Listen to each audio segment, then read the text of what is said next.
nagtitrain dito si God. Gumagabay lang po kami, ang mga magulang. Sila yan. Actually, kahapon sa Pangasinan, hanggang gabi kami, kasama ko yung classmate ko. Sila po yan maghapon, dito. So, yung mga preparations nila, sila lang po. Check ko lang yan. Kagaya ng mga patotoo sharing nila, binigyan ko na time limit yun para naman maging maayos po, di po ba? So, ganun po dito ang mga kabataan. Yung mga kabataan, hindi kayo magsisisi dito. Baka talaga si God ang nagmumol dito sa inyo. Amen! Kaya kayo ang pinari nila. Ay, nanonood daw ako. Nanonood daw ako. Ganyan sila dito, mga kabataan. Yan yata yung nabuong kasaysayan ng The Voice of Jesus Christ.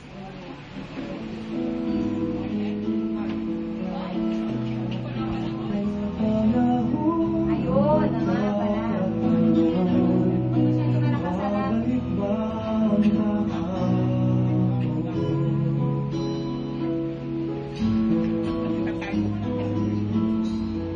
Alaala daw ng kahapon.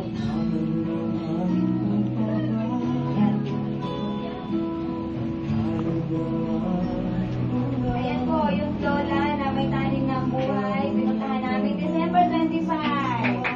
Last December 25 po yan. Sa may phase 4. Bago sila. Yan, pamilya na The Voice of Jesus. Yan.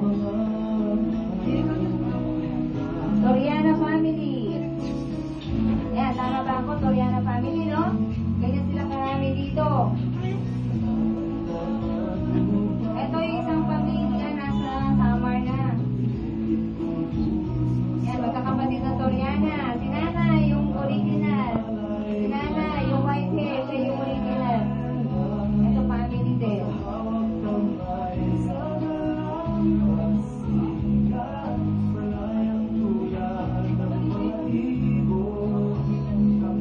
Ayan, family. Nasa Saudi yung tatay. Ayun. Isa pa si Bong. Si Bong. Dati baby pa siya, ngayon di na siya baby. Ayan, ano yan? December 25? December 25.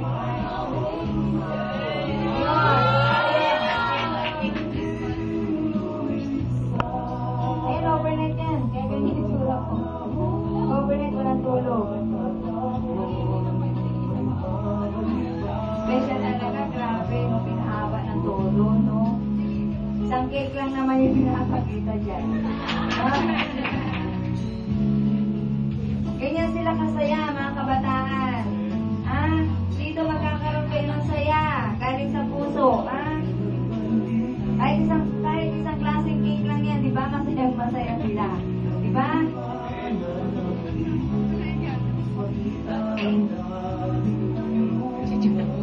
After ng overnight, may isang pirasong cake na pinaghati-hatian.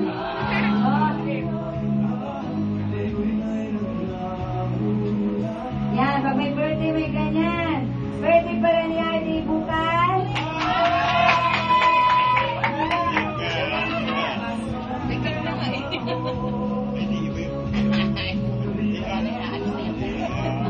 Ganyan kasi, yung iba po dyan, umaalis na medyo may problema sa magulang, kaya hindi nakaka-attend regular, no? Masaya dito. Ang turingan dito talagang family talaga.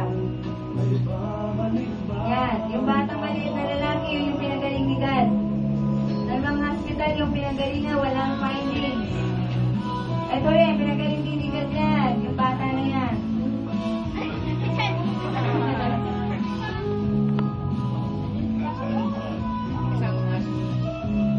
Ganyan sila para makawala sa sarili, no?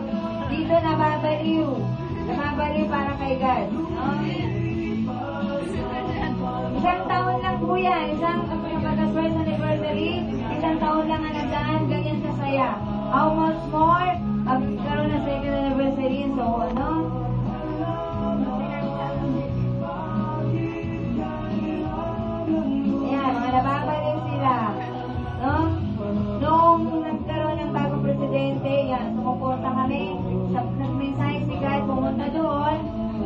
pumunta kami.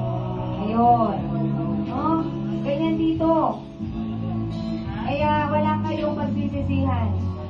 Emotional problem, family problem, pati financial, kay God naman manggagaling talaga yun. Ano? Ayan. Wala na ba? Meron pa. Yun na. Meron pa daw. Hindi ko kasi alam yan.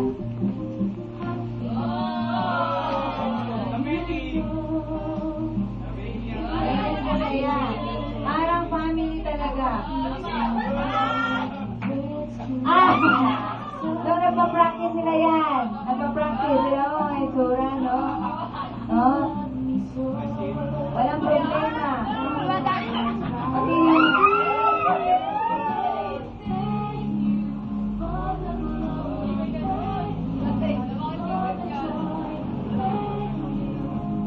Parang hindi napapagod. Hindi napapagod. Walang kapaguran. Ang pahinga lang nila yan kapag kakain sila. Yan, nagre-relax sila dyan ng sayaw.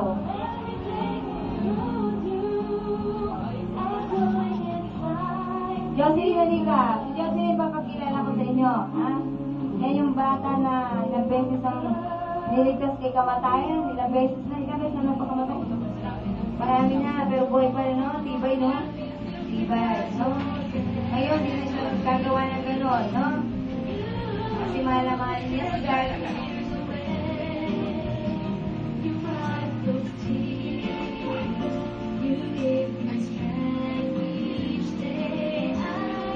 Yan, papagod na ganyan na, walang sensura, no? Hindi na may surahan.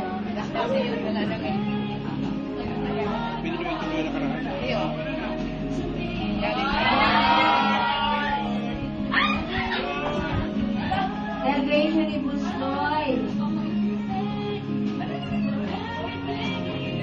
Ganyan sila, wala sila magawa. No?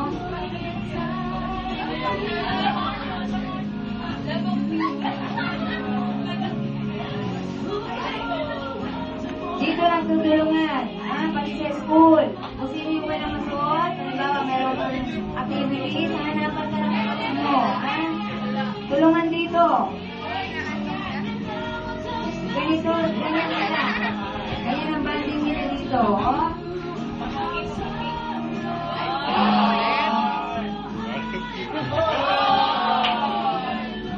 Magkakapatid yan, ha? Magkakapatid. Ayun, ang ate, kasama. Ako pala yun. Ako pala yun. Ayun, din na may tura ng bahay. Nagkagulo na. Kasi nga, ano,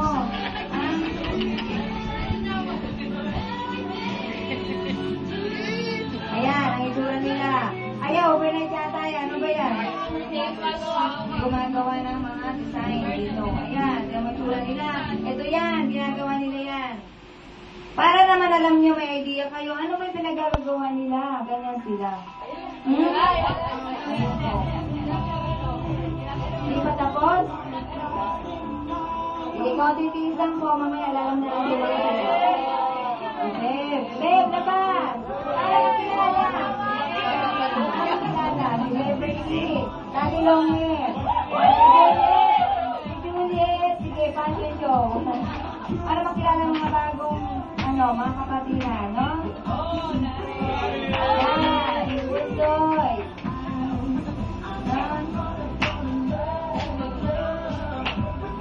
Para pag nakita nyo sa labas sila yun. Yan si ate. Ang dancer ng bayan.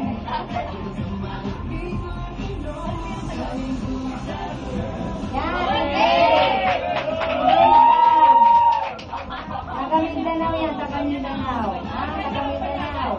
Taga-Mindanao yan, sige. Ayun, Jocelyn, ang nabuhay na bangkay. Anytime na namatay. Ayun, ito yun. Wala na, nawala na. Tumago. Sige, huwag ka magtago. Sige, ayan, sige. Ayun, nasan yun? Yun, si Tita Arlene. Nung Pasko yan. Pasko ba yan? Tama ako? Hindi yata. Yun din, nung Pasko yan. Kakabit na. May sarilikan na.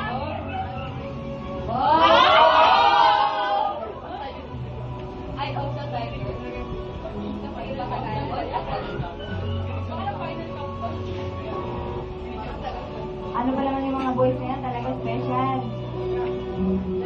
So, dun sa mga nawala na laglag. Yan, si Bernard. Makita yan, si Bernard. 13 years old pa lang si Bernard. Yan si Sherwin. Si Sherwin, masipag yan, masipag ano. Masipag. Umikot maghanap ng kaluluwa. Yan si Bono. 14 years old. No?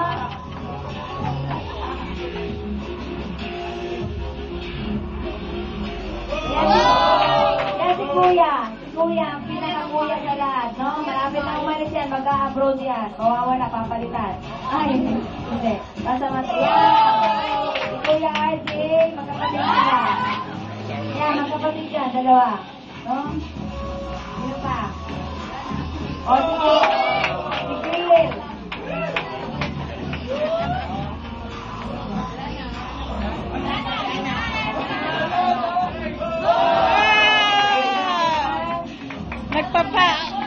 Nagpapapost pa lang bago ah.